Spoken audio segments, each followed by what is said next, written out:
Bueno, vamos a reanudar las jornadas con la mesa redonda, los CID como elemento clave para el reto demográfico, en los que participarán Paco Boyalos, secretario general para el reto demográfico, Jaime Izquierdo Ballina, excomisionado para el reto demográfico de Asturias, y doña Eva Pando Iglesias, directora de la Fundación Caja Rural de Asturias. Modera Jimena Pascual Fernández, directora general de Innovación Organizativa y Social de CETIC. Bueno, volvemos a reanudar la sesión y vamos a empezar recordando un poco algunas de las palabras que hemos escuchado a lo largo de las intervenciones anteriores, en el que se enfatiza mucho el planteamiento de que lo primero es el territorio, a continuación el proyecto y después los recursos. Esto es un mantra que venimos repitiendo durante todo el proceso de escucha, convenciendo de que realmente lo que necesitamos son proyectos que den respuesta a necesidades reales. Y la problemática o la sintomatología, según quien lo determine, es el reto demográfico.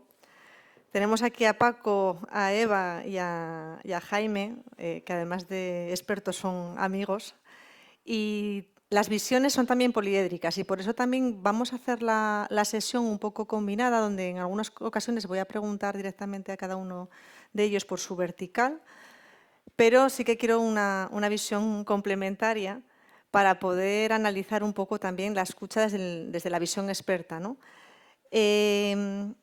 Hablando de territorio, quizás sea bueno también recordar un poco, ya que hay mucho ruido mediático sobre el reto demográfico y mucha gente hablando y mucho ruido sobre esta temática. Paco, ¿qué es para ti el reto demográfico, ya que eres el secretario de Estado?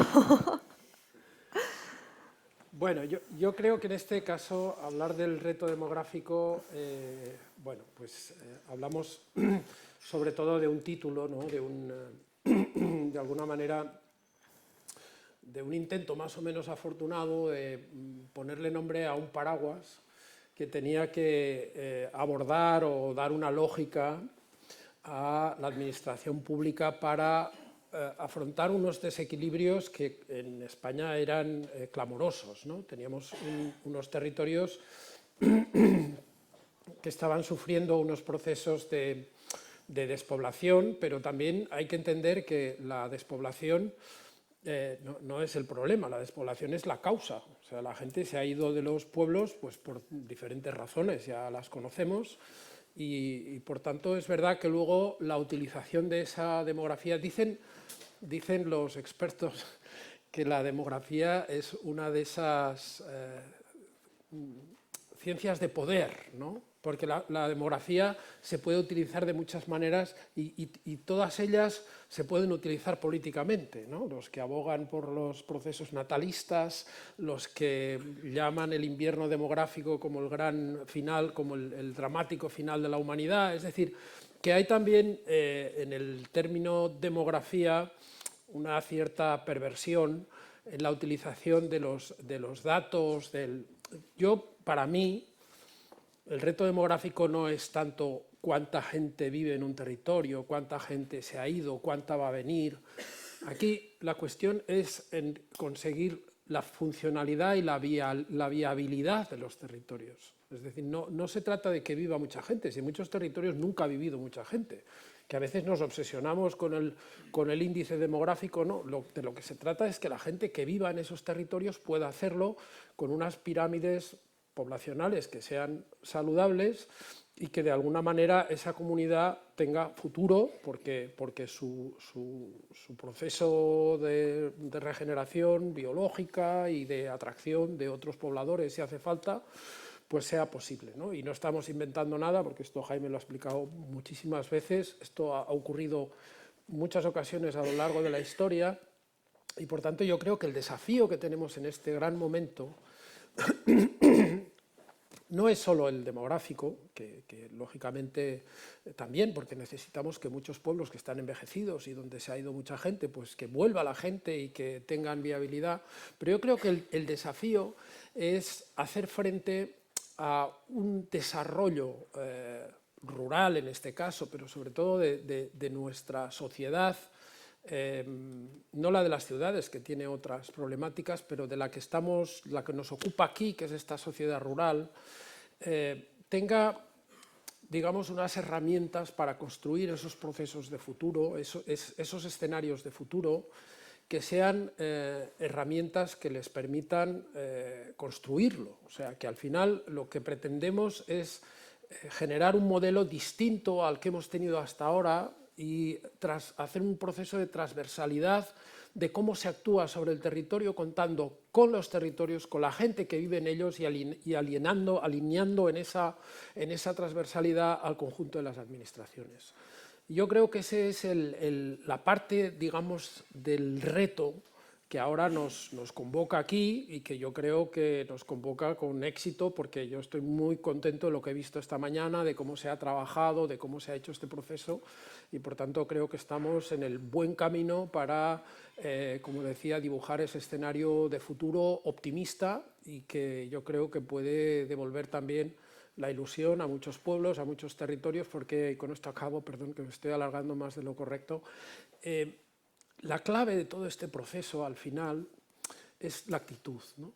Es decir, que en nuestros pueblos la gente realmente muchas veces rompa esa casca, ese techo de cristal del pesimismo casi generacional, ¿no? que nos ha llevado a dejarnos caer, aunque sea dulcemente en la agonía, ¿no? Ya sabemos que nos vamos a morir, por tanto, vamos a dejarnos caer y como decía, cambiar eso y encender o conectar una actitud distinta, que es entre todos podemos cambiar esto. Y yo creo que esa es la clave para recomenzar, ¿no? Para decir, bueno, vamos a plantear las cosas de manera distinta y vamos a empezar a trabajar para construir una escalera que nos lleve hasta ese punto donde queremos estar y para ver ese horizonte de futuro que muchas veces no es para ellos, sino que es para las generaciones que vendrán, ¿no? Que al final de eso se trata. Bueno, Eva, menudo... No te voy a preguntar lo que es el reto demográfico. No, por favor.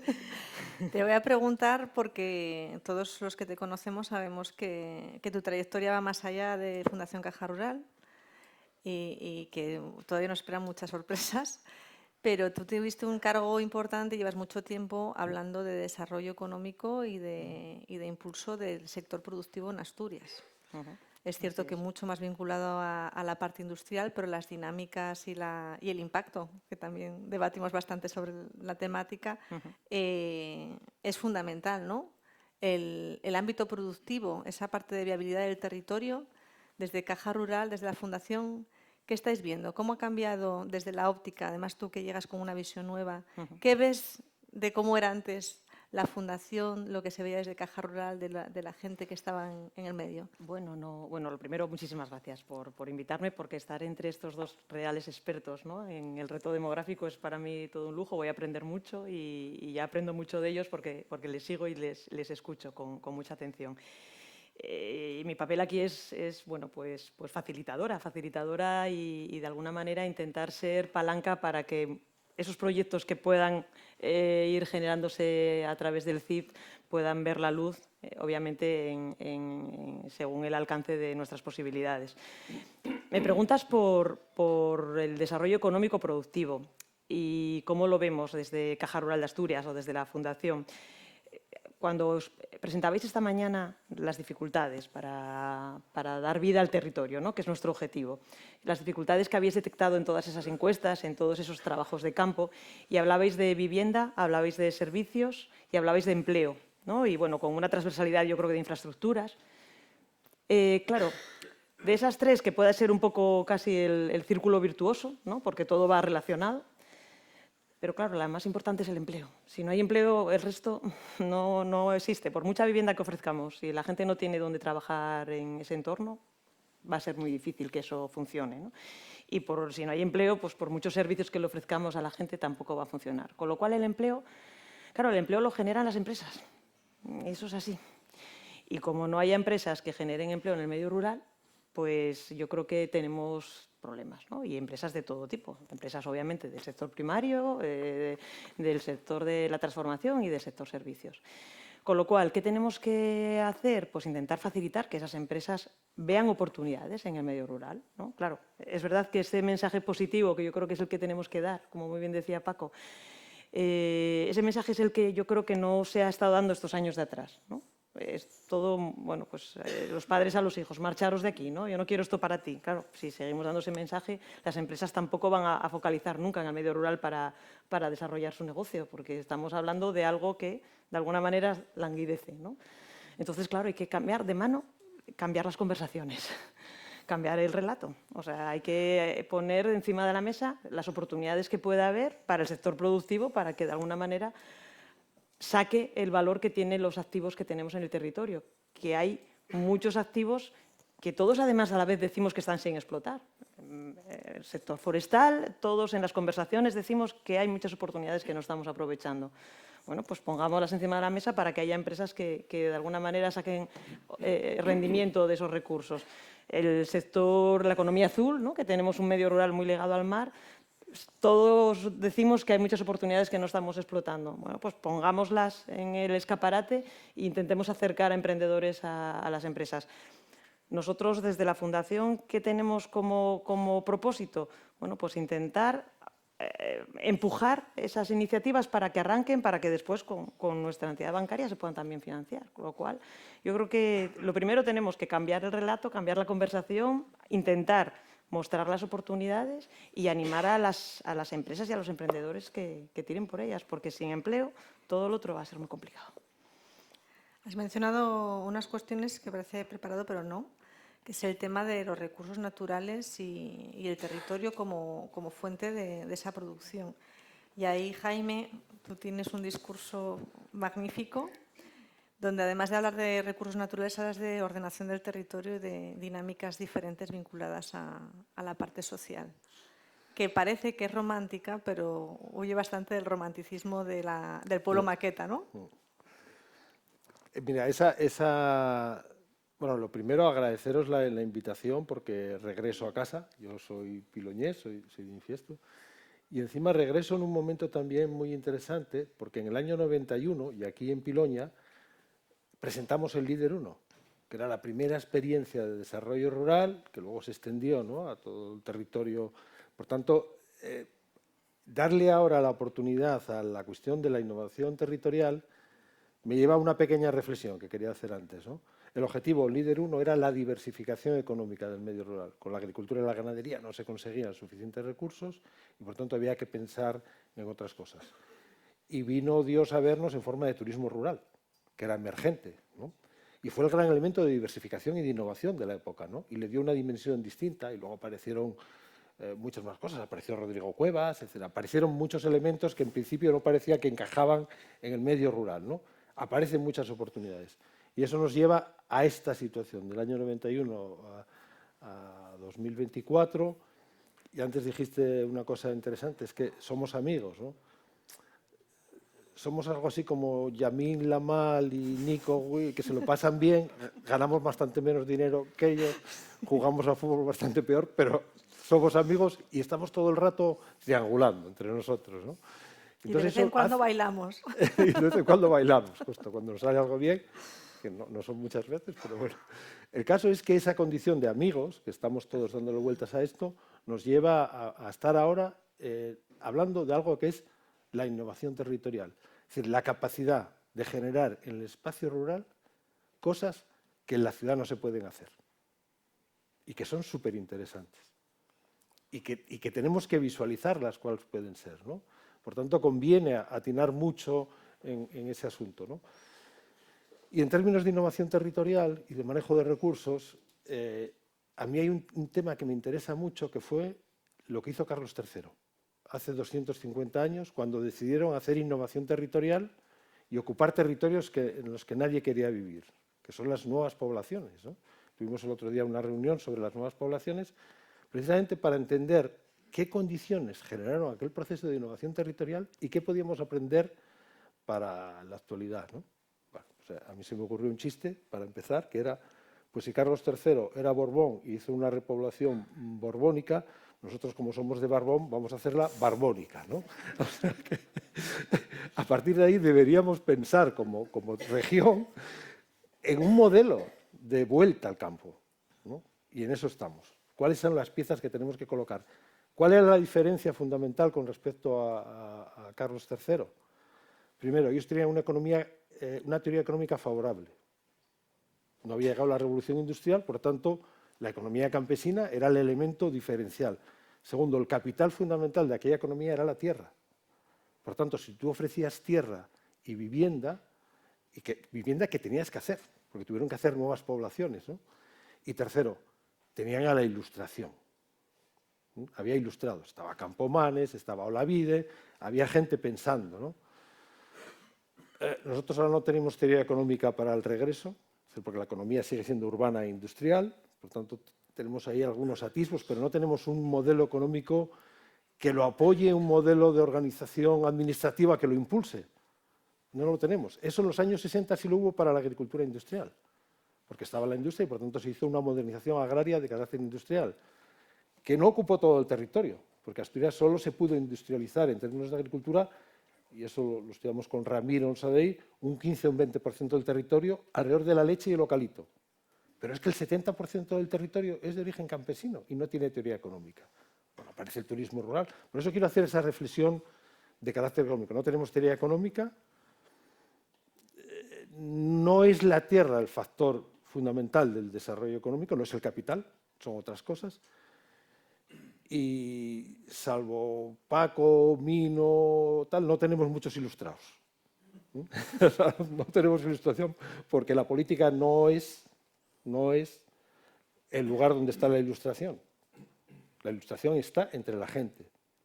Y esto es un mensaje para los partidos políticos, para todos, ¿no? Necesitamos ilustración también. Que luego a los ilustrados, a Olavide acabó muy mal, porque acabaron la Inquisición, acabó metiéndolo en la cárcel y tuvo bastantes problemas.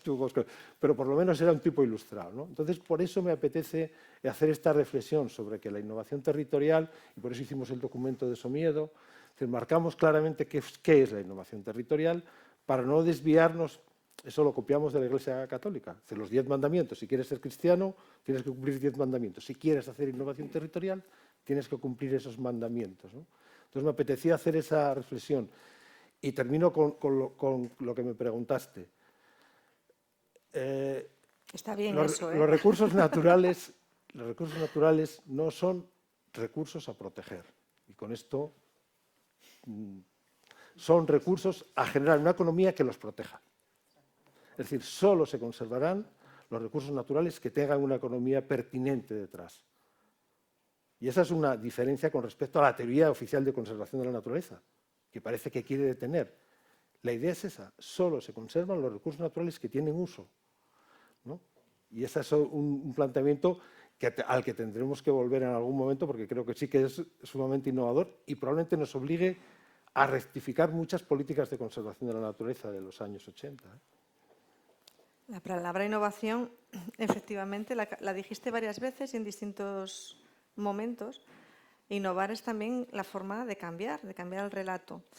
Hay un relato que a mí personalmente me llama la atención cuando hablamos del medio rural, aparte de la romantización y de los pueblos maqueta, de la conservación por encima del aprovechamiento del recurso natural, que es el hecho de pensar que el medio rural no es innovador ni emprendedor, cuando para mí, personalmente, me parece el mayor riesgo es el de un agricultor que planta y no sabe lo que va a recoger, porque hay muchísimos, pone todos sus recursos en una plantación, en un cultivo que van a pasar los meses y depende de muchos factores que vaya bien el término o no. Para mí es un ejemplo de emprendimiento espectacular.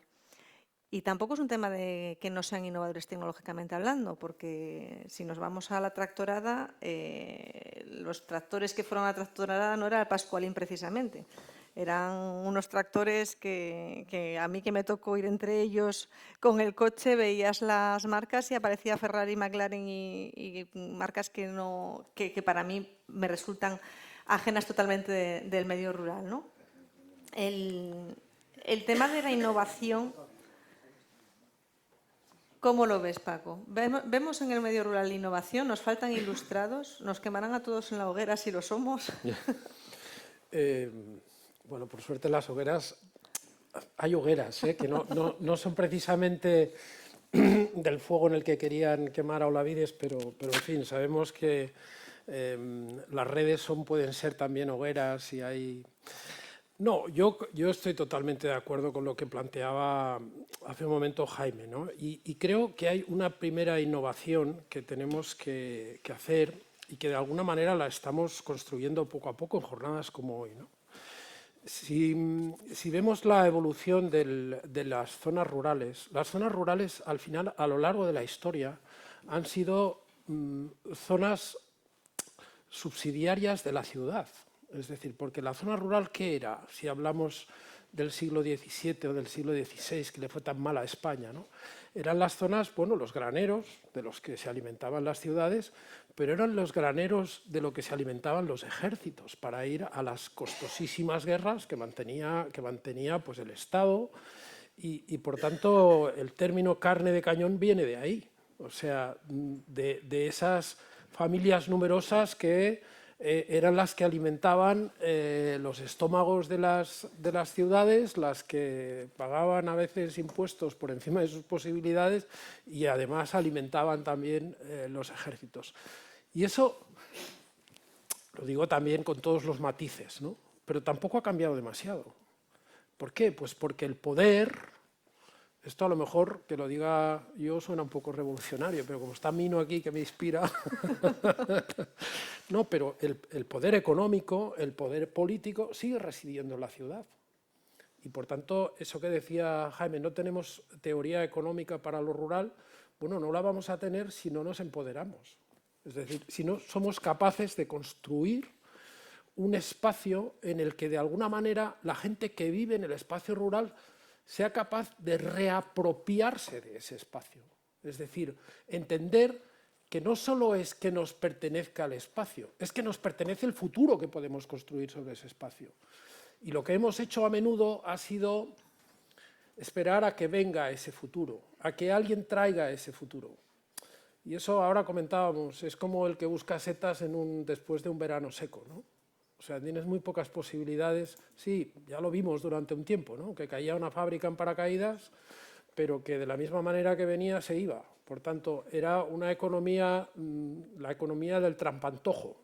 Luego nos dijeron, oye, tenéis que competir entre los territorios a ver quién hace las cosas más baratas, ¿no? ¿Quién produce más barato a cambio de vivir peor? Porque esa fue la teoría de la globalización y del liberalismo más extremo.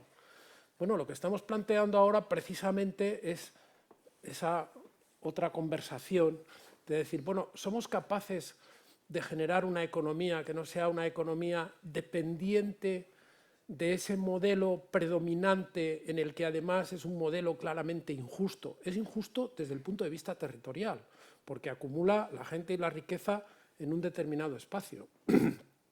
Pero es que además es un modelo que redistribuye muy mal. O sea, tenemos el 1% de la población que tiene la misma riqueza que el 99% del resto de la población del planeta. O sea, bueno, si esto sigue así, o sea, ¿dónde vamos a llegar?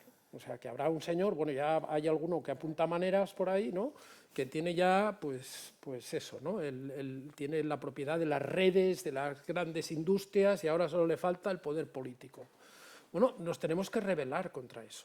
Y eso requiere una organización mucho más transversal, que es lo que estamos hablando aquí. Es decir, construir un ecosistema que es absolutamente transversal, donde las instituciones, los ciudadanos, los emprendedores colaboran, trabajan y construyen una base sobre la que poder tener proyectos de vida que no sean ni subsidiarios de nadie y que tengan al mismo tiempo esa capacidad de decidir sobre su territorio y sobre su modelo de vida en comunidad, ¿no?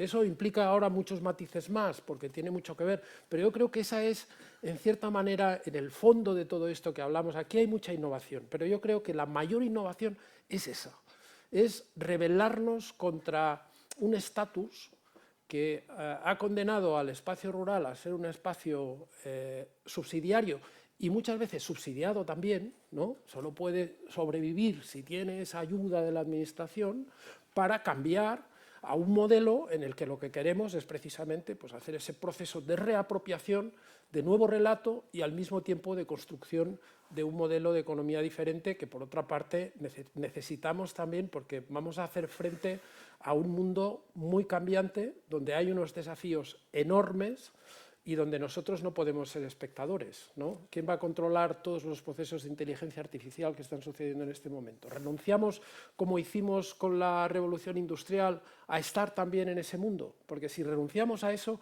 a lo mejor estaremos en un porcentaje pequeñito, que será lo que nos corresponda, ¿no?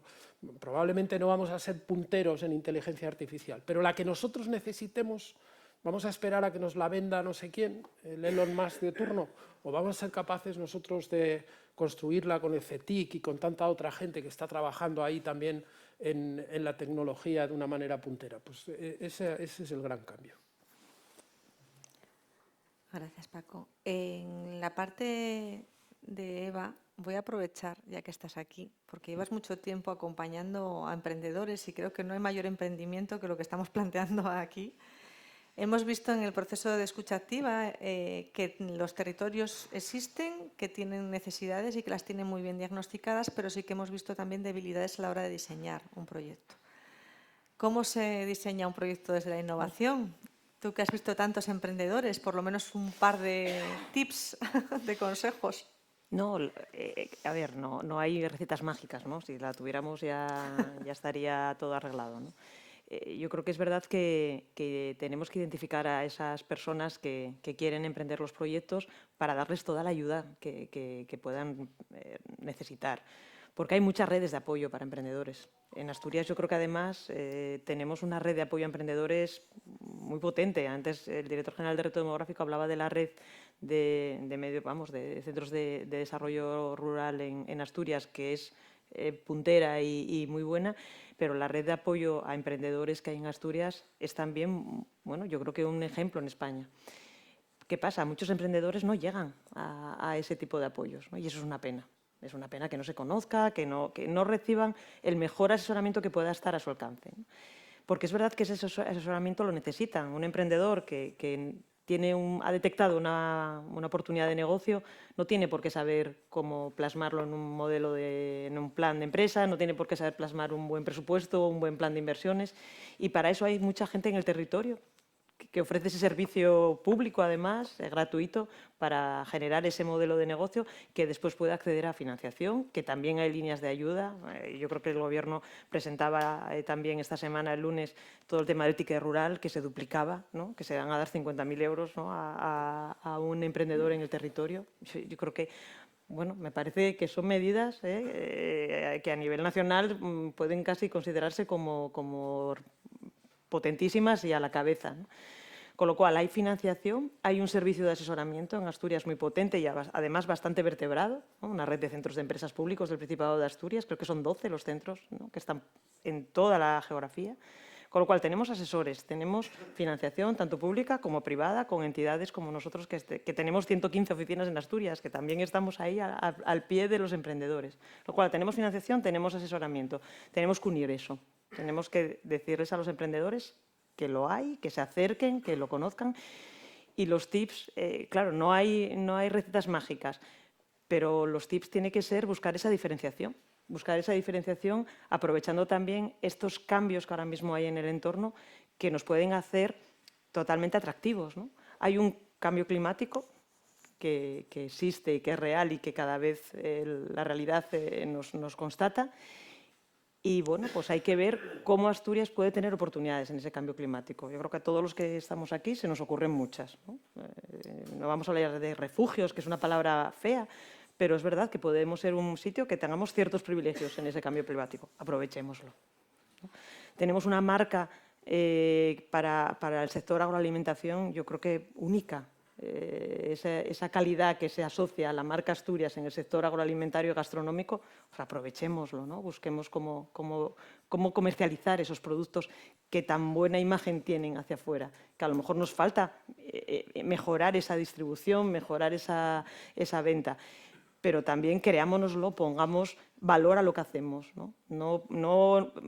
Vemos que a lo mejor el turismo puede ser una oportunidad para Asturias porque tengamos el AVE, porque el refugio climático, ¿no? Vale, pero no lo hagamos a baja calidad, no busquemos un turismo de masas que no es el nuestro. Claro, todo eso tiene que hacerse bien y los emprendedores lo que tienen es que modelar bien esos negocios y modelar bien esas propuestas de negocio, ¿no? No hay receta mágica, pero hay una red de apoyo muy importante y hay muchas líneas de financiación para poder ayudar a esos emprendedores. Con lo cual, bueno, pues también trasladémosles ese mensaje positivo de que en Asturias, con esos cambios de tendencia que decía también el secretario de Estado, esos cambios de tendencia que nos lo da, bueno, pues por un lado, la transformación ecológica que tenemos que abordar, el cambio climático, pero también infraestructuras que estamos teniendo, bueno, pues busquemos esa diferenciación para buscar esas oportunidades, ¿no? Jaime, en el mundo que estamos conociendo, el mundo rural, que decimos tenemos una buena red de emprendedores, una buena red READER, un comisionado que fuiste tú, un secretario de Estado de Reto Demográfico. Nosotros desde CETIC hablamos siempre no de territorios inteligentes, sino que hemos dado la vuelta al nombre de Smart Cities y hablamos de inteligencia territorial que subyace dentro de los territorios. Yo recuerdo una frase que me dijo una compañera el primer día que llegué a CETIC, que era: solo no puedes, con amigos sí. ¿Nos falta comunidad? Depende de la escala. No autónoma, comunidad, entendida. Depende de la escala de comunidad. Nosotros somos comunidad autónoma, pero no tenemos el nivel de comunidad regional que tienen, por ejemplo, los vascos.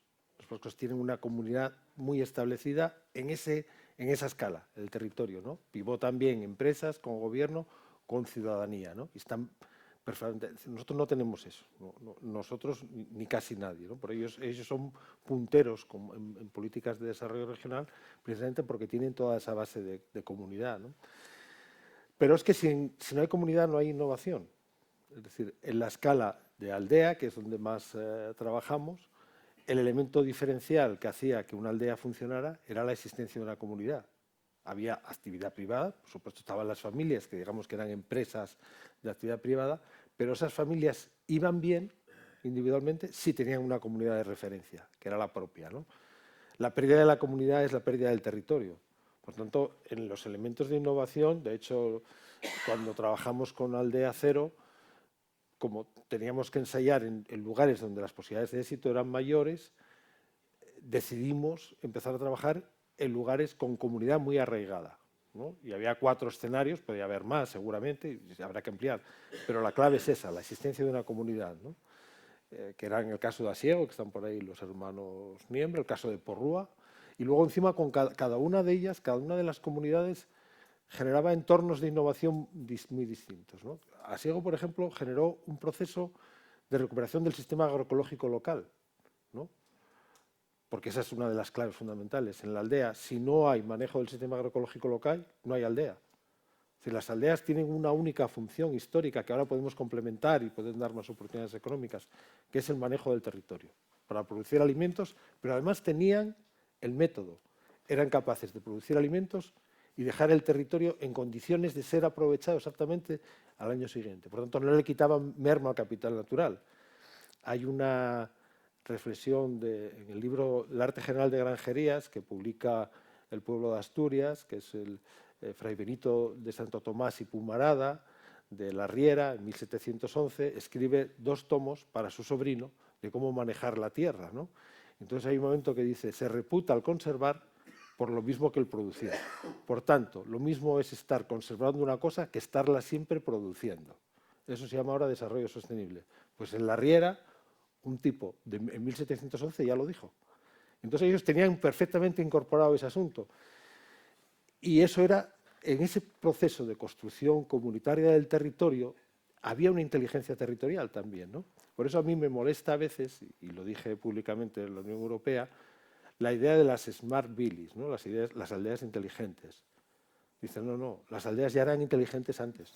Los que no fuimos inteligentes fuimos nosotros que no entendimos la inteligencia de la aldea. Por tanto, no le digamos desde arriba, desde la Unión Europea o desde las ciudades, vamos a ayudaros a que seáis inteligentes. Dice, coño, no, hombre, que la inteligencia estaba. Si no hubiéramos sido inteligentes, no hubiéramos sobrevivido en esas condiciones. Y en esa inteligencia territorial se inventó todo. Se inventó la sidra. Si la sidra no es de un centro tecnológico, es de la inteligencia territorial, de prueba y error. Se inventaron los quesos, los embutidos, los panes, se inventó toda la alimentación del mundo. Por tanto, si uno pone en el listado, y ahora estaba hablando con Manolo Niembro, y yo cada vez que hablo con los de Asiego, me llevo para casa la cabeza como... Y me dijo que estábamos ante la segunda revolución neolítica. Dije, oh, joder. Es decir, hubo una primera revolución neolítica que termina con la revolución industrial y ahora tenemos que empezar una segunda revolución neolítica, ¿no? Porque se habla siempre de la reindustrialización, de la tercera revolución industrial, y si la revolución neolítica no puede, tal, pues claro, tengo que ir a verme con ellos, con los de Asieu, porque ahí es donde está la inteligencia, ¿no? Entonces, esa clave de la comunidad y de la inteligencia territorial es fundamental en los procesos, ¿no? Y ahí es donde vamos a aprender, porque al no tener una teoría bien formada, la teoría la vamos a formar precisamente con toda la casuística de innovación territorial que vayamos detectando. Y ahora me toca a mí, la tecnología. La tecnología, ayer mismamente salía una noticia que ponía que Corea del Norte había inventado nuevamente la rueda y había utilizado una tecnología basada en la naturaleza, utilizando una serie de membranas donde la rueda, que es redonda, se adapta al territorio. ¿Es la tecnología importante? ¿Hasta qué punto? ¿Cómo la veis dentro del panorama? Bueno, ¿Se puede reinventar la rueda? Seguro que sí, se puede reinventar casi todo, ¿no? Yo creo que la tecnología es un aliado, es un gran aliado del medio rural en este momento, pero es verdad que la tecnología, me parece que lo ha dicho Toñín, no deja de ser una herramienta más, ¿no? Que la tenemos ahí, la tenemos disponible, y yo creo un poco en la línea de lo que decía antes, que lo importante es que nosotros seamos capaces no solo de utilizar, sino también de generar, de crear esa tecnología que necesitamos para, de alguna manera, ir construyendo ese escenario de futuro. Entonces, aquí la clave de todo este proceso ha sido un poco entender muy bien, y lo enlazo con lo que preguntabas de la comunidad y todo este proceso, es que necesitábamos también conectar el medio rural, ¿no? Creo es que el medio rural, esto no, yo creo que no es contradictorio con lo que está diciendo Jaime, es decir, de que necesitamos tener comunidades vivas, comunidades empoderadas en cada aldea, en cada pueblo, en cada concejo, en cada comarca, pero al mismo tiempo necesitamos que esos espacios no sean espacios aislados y que estén precisamente cada uno de ellos inventando esa nueva rueda, sino que sean capaces de ser espacios conectados, que estén conectados también con los centros de conocimiento convencionales y que al mismo tiempo estén conectados entre ellos, ¿no? El otro día que hicimos la jornada de los centros en Albarracín, ¿no? Bueno, vimos a algunos jóvenes que nos aportaron proyectos tecnológicos que vosotros conocéis, la gente de CETIC, y CETIC es un buen ejemplo de eso, de cómo en el entorno rural se puede generar tecnología, de primera línea, y por tanto se puede al mismo tiempo atraer talento que es fundamental para la economía digitalizada del siglo XXI, ¿no? Entonces yo creo que sí, la tecnología es nuestra gran aliada, es uno de los elementos claves del futuro y tenemos que ser capaces de, no sé si diría gestionarla, que a lo mejor no es el término, pero sí de dominarla de alguna manera, ¿no? Es decir, aquí ahora yo creo que hay una gran batalla sobre si la tecnología finalmente acaba conduciendo nuestras vidas y nuestros destinos, que puede ser que suceda, ¿no? Y en parte está sucediendo, o bien nosotros somos capaces de, como si se tratara de un caballo desbocado, ¿no? De embridarla, dominarla y utilizarla para los propósitos del bien común y de la mejora de la calidad de la vida de la gente, porque la tecnología es un arma de doble filo y que nos puede conducir a unos lugares, en fin, mucho mejores, pero también nos puede llevar a lugares realmente muy nocivos, ¿no?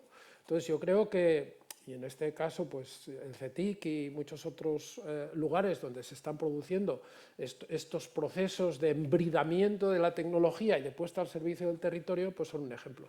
Y los centros de innovación tienen que ser eso también, es decir, tienen que ser espacios que conectan este territorio, que aprovechan esa inteligencia territorial que se genera en todas partes, que la ponen en común, que colaboran, que se apoyan unos en otros y que al final hacen esa reivindicación del entorno rural y yo diría recuerdan al conjunto de la sociedad que el medio rural hoy es imprescindible para que este mundo, con los efectos del cambio climático, pero también por otras razones, es la clave de la supervivencia de las ciudades y a lo mejor suena un poco apocalíptico, pero yo diría del conjunto de la sociedad. Es decir, nos estamos enfrentando a unos tiempos muy inciertos y no lo digo yo, lo dijo Obama, Jaime. Jaime y yo sabéis que nos conocimos por Obama, ¿verdad? No nos presentó, pero casi. Y lo dijo Obama, dijo, las grandes palancas de mitigación del cambio climático están precisamente en las montañas, ¿no? Y por tanto, con esa clave hay que entender que el territorio hoy es un espacio absolutamente central en nuestra sociedad, tenemos que reivindicarlo y hacer entender que no somos un territorio granero, sino que somos el territorio central donde sucede todo aquello que va a ser clave para la supervivencia de nuestras sociedades, incluso de nuestra especie en el futuro incierto que tenemos por delante. Eva, ¿cómo la tecnología puede ayudar a ese proyecto? Hombre, la tecnología, yo creo que a día de hoy nadie puede decir que se pueda vivir de espalda a ella, ¿no? La tecnología nos amplifica. Yo creo que ese es el enfoque. La tecnología, es verdad que ahora no hay miedo ante la tecnología digital por su poder, ¿no? Por su potencia y porque es verdad que hace pensar que puede pues, quitar empleos, pues, que puede de alguna manera polarizar aún más la sociedad. Es verdad que estamos viendo los peligros que tiene, ¿no? Pero bueno, la tecnología es un cuchillo y también tiene uso bueno y uso malo, ¿no? La tecnología es verdad que tiene, tanto puede usarse para matar a alguien como para comer, ¿no? Entonces, bueno, yo creo que la tecnología sí o sí, o sea, no hay otra, es algo que nos ha hecho evolucionar durante todos estos años y la tecnología digital, pues obviamente la mejora ha sido exponencial. Yo creo que desde la creación de Internet en los años 60, la evolución del mundo, gracias a la adopción de las tecnologías digitales, ha sido exponencial. Con lo cual, ¿qué tenemos que hacer? Pues obviamente aprovecharla, ¿no? Aprovechar la tecnología. La inteligencia artificial, claro, es verdad que puede tener mucho peligro, pero la inteligencia artificial tenemos que ser capaces de usarla como un copiloto, ¿no? Como algo que nos amplifica, que nos da más valor, ¿no? Que nos da más fuerza. O sea, darle a un ganadero la tecnología que tiene en su móvil y que la pueda aplicar a mejorar su calidad de vida y a facilitarle el control de su ganado.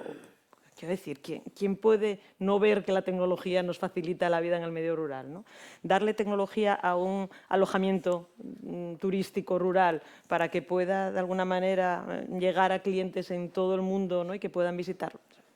Es que no hay ninguna duda acerca de las bondades.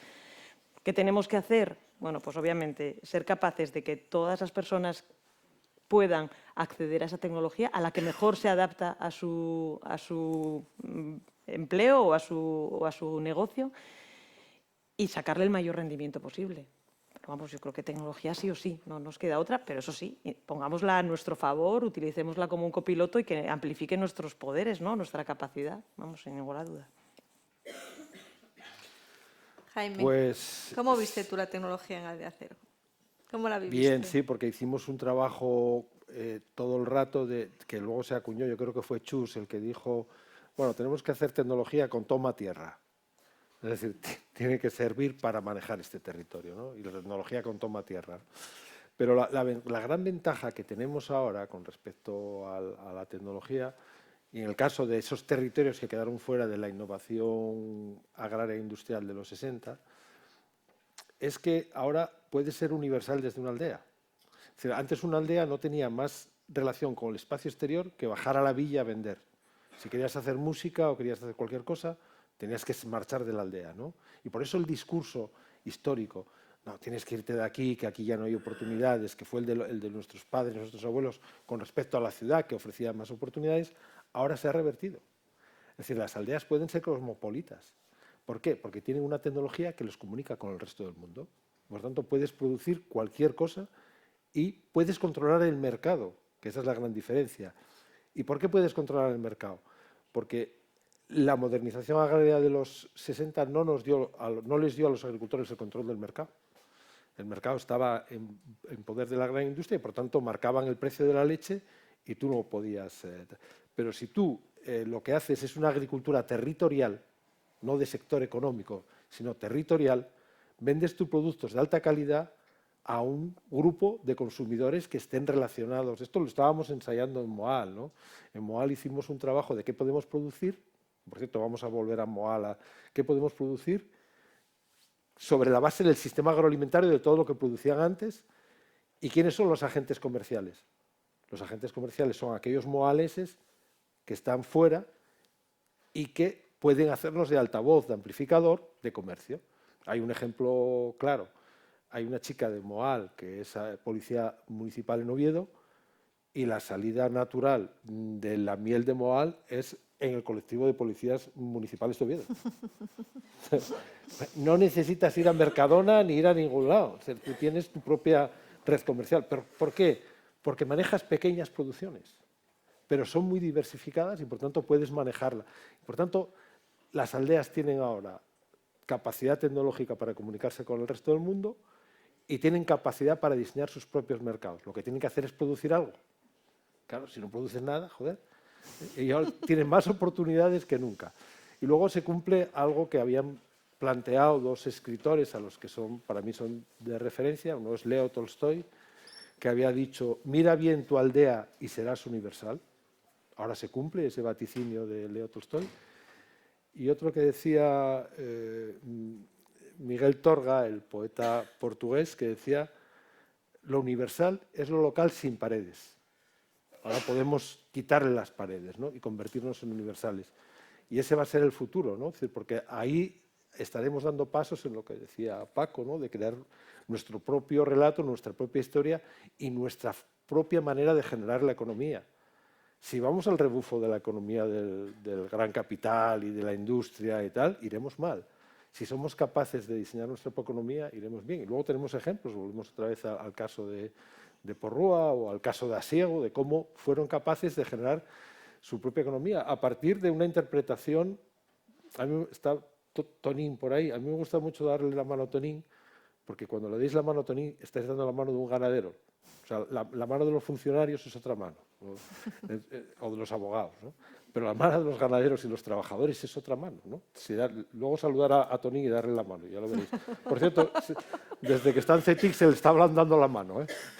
Pero todavía tiene los rasgos de la mano del campo, ¿no? La mano del país. Mira dónde está pasando las canutas porque es un tipo muy tímido, pero claro, tiene una mano de paisano. Deja de torturarlo, por favor, que es parte del equipo. Tiene mano de paisano, a pesar de que es un científico notable, ¿no? Y eso, quiero hacer también una anotación ahí con eso, ¿no? Con los hermanos Niembro que andan por ahí, cuando a veces les pedíamos cómo querían salir titulados en los documentales que hacíamos con ellos, que son científicos sociales, geógrafos, dicen, no, como campesinos, porque geógrafos hay muchos, pero campesinos pocos. ¿Querías hacer un apunte, Paco? Sí, no, yo quería, un poco en este argumento que estábamos desarrollando, también yo creo que tenemos que ser muy conscientes del mundo que viene, ¿no? Y de cómo, de alguna manera, aquí la economía en este momento está dando unos saltos enormes. Ya sabéis que quien está mandando en este momento en la agricultura son los fondos de capital, los FUN, que están en este momento arrasando y comprando, en fin, ya desde hace muchos años, hectáreas y hectáreas de tierra en todos los continentes, porque bueno, el aumento de la población del planeta también eso va a tener unas necesidades alimenticias muy evidentes. Y luego unas multinacionales que están utilizando la tecnología en beneficio propio de una forma muy clara, ¿no? Y que ya conocemos, me lo han explicado en persona, ¿no? Cómo están obligando a plantar determinadas variedades de productos, véase lúpulo, véase tomates o lo que sea, en variantes de las cuales tienen la propiedad. Es decir, que por tanto están de alguna manera, en fin, lo digo haciendo una cierta caricatura, pero no deja de ser un proceso de esclavización, de nuevo, de productores que se van a ver sometidos, que ya está sucediendo, en determinados lugares.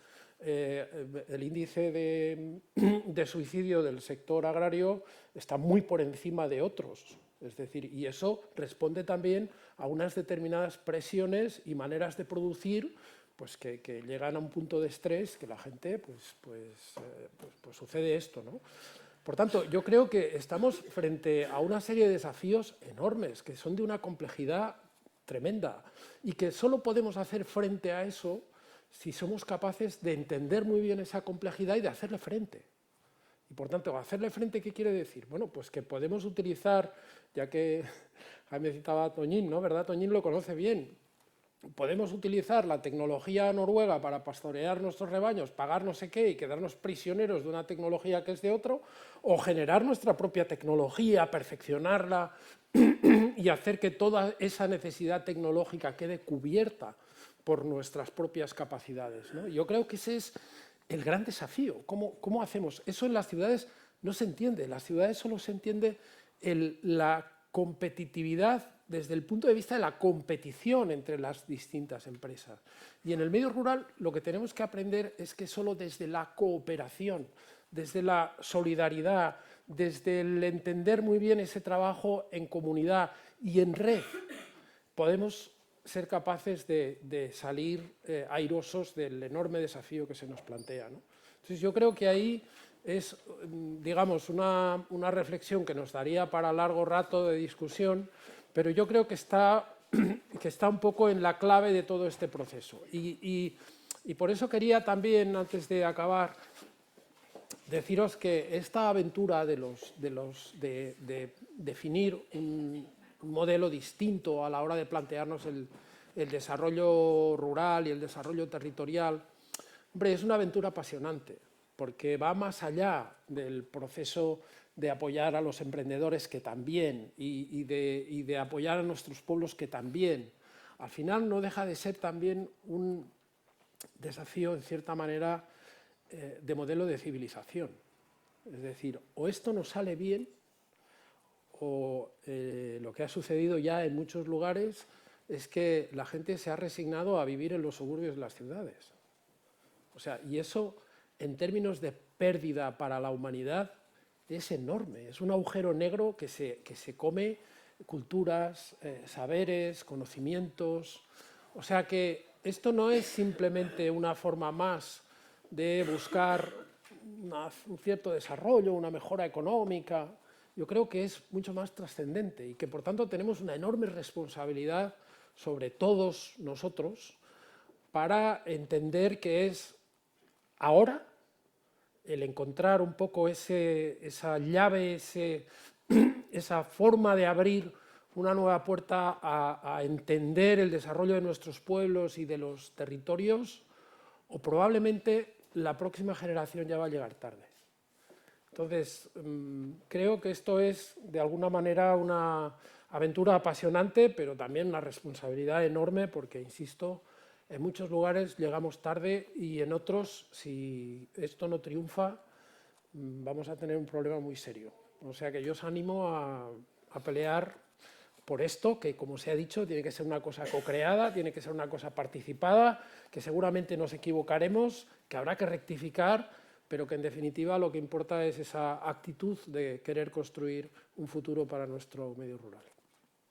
Pues yo voy a aprovechar este cierre que está haciendo Paco para una última, porque no me voy para mi casa yo, y además aprovechando que acaba de llegar la vicepresidenta. Estamos en un punto, hoy es el día, no sé si lo sabéis, es el Día Internacional de la Música, y por lo que estáis contando, además cada uno de vosotros, tenemos partitura, tenemos músicos, pero necesitamos que nos orquesten, ¿no?, por decirlo de alguna manera. ¿Cuáles son las barreras y cómo podemos hacer para orquestar políticas e iniciativas que sabemos que algunas juegan en contra, que otras se solapan, que otras se duplican, que con el ruido del medio rural todo el mundo quiere sumar, bien intencionadamente, pero a veces son esfuerzos que se van por el desagüe porque se hacen a escasos kilómetros las mismas iniciativas? ¿Qué necesitamos? ¿Cuáles son nuestros riesgos? Desde el punto de vista no solamente de políticas, sino de entidades que hacemos iniciativas también de todo tipo, de financiación, de implementación, y cuáles son las recetas para orquestar todo esto. Y te lo pregunto a ti, porque lo sufres, que lo sé yo. Hombre, yo creo que igual había que preguntarle también a Marcos. Se han dado ya pistas aquí de cómo, bueno, estamos hablando de un modelo que yo creo, cuando hablamos de los CID, aquí la idea fundamental es romper las verticalidades. Es decir, las verticalidades, ¿por qué? Porque al final las administraciones públicas tendemos eso, a encajonar todo, ¿no? El que se ocupa de turismo, se ocupa de turismo. El que se ocupa de la agricultura. O sea, es una cosa, si queréis, que viene del siglo pasado, pero que no hemos conseguido romper.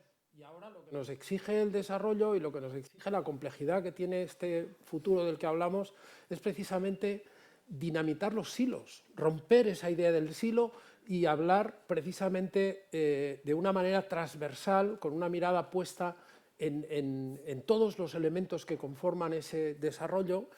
Y al mismo tiempo una cosa que no lo he dicho antes, pero que es muy peligrosa. Yo estaba esta semana, me ha tocado, por las razones que sean, ir a un consejo de ministros de estos informales, pero donde se hablaba precisamente de demografía. Y aquí hay un problema, que es que a veces desde Europa, también a veces desde algunos entornos políticos, se habla de la demografía como si fuera algo que está en el etéreo, ¿no?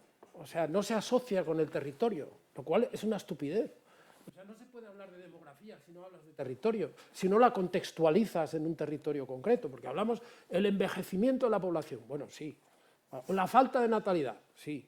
Pero eso tiene un efecto en un territorio concreto y no puedes disociar la idea del envejecimiento o de la falta de natalidad o de la falta de un determinado género en un territorio si no lo focalizas en el territorio. Entonces yo creo que es muy importante hablar de demografía, pero hablar sobre todo de cohesión territorial y de oportunidades territoriales, ¿no? Por tanto, yo creo que es muy importante afinar bien estas buenas prácticas, diría, o estos buenos enfoques, tanto desde el punto de vista político como desde el punto de vista de los distintos actores que actúan en el territorio.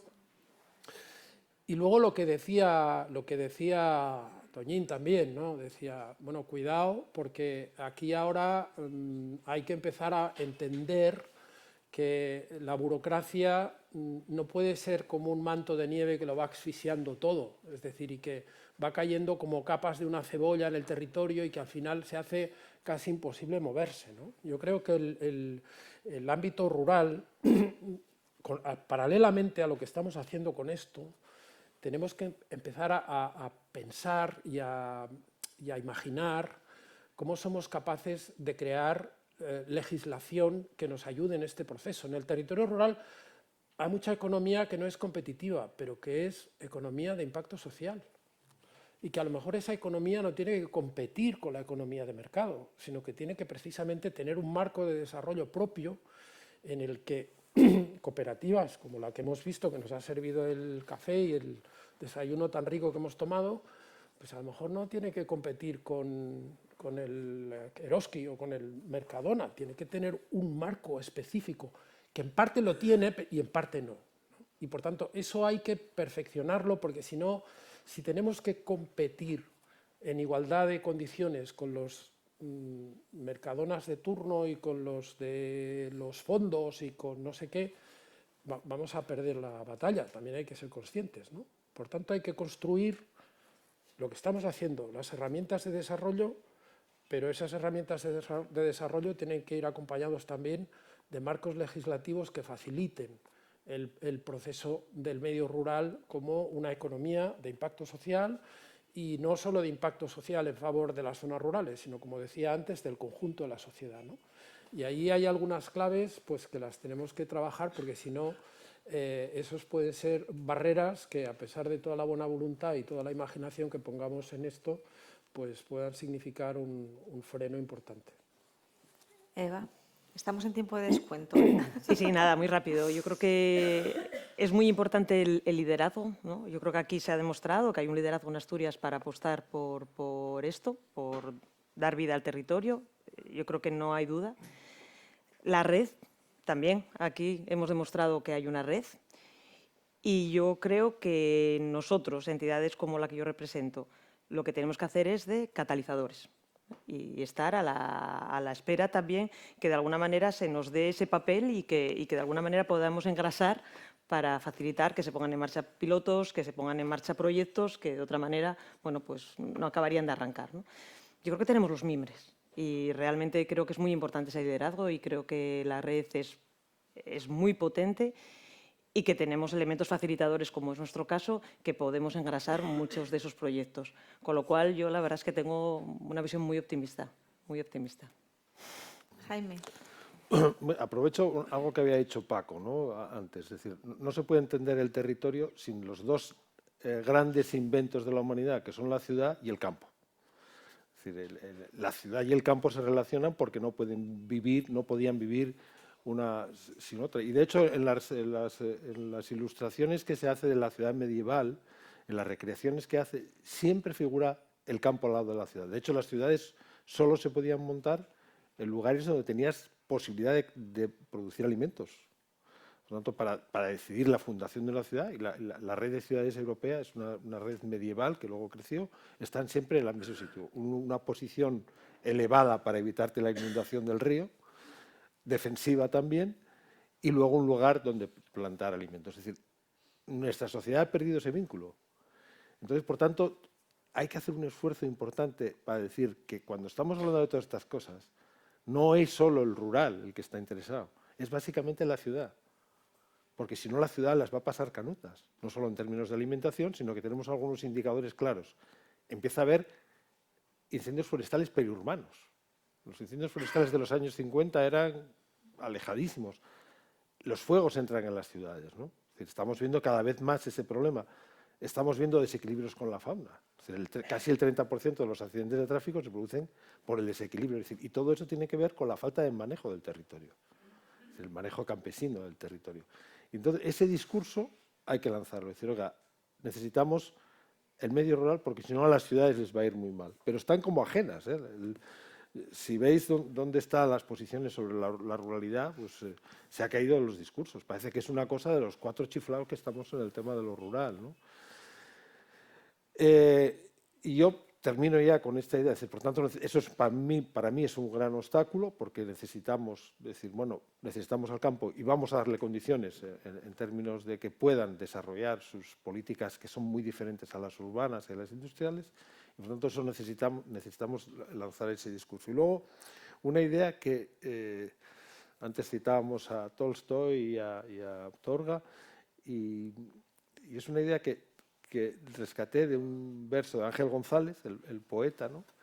Que utilicé en un libro, y además lo utilicé como cabecera, ¿no? Y decía, ya casi nada merece la pena. Será mejor volver a casa y empezar a pensar por nuestra cuenta. O sea, tenemos que volver a casa, es decir, al lugar donde tal, y empezar a pensar por nuestra cuenta, ¿no?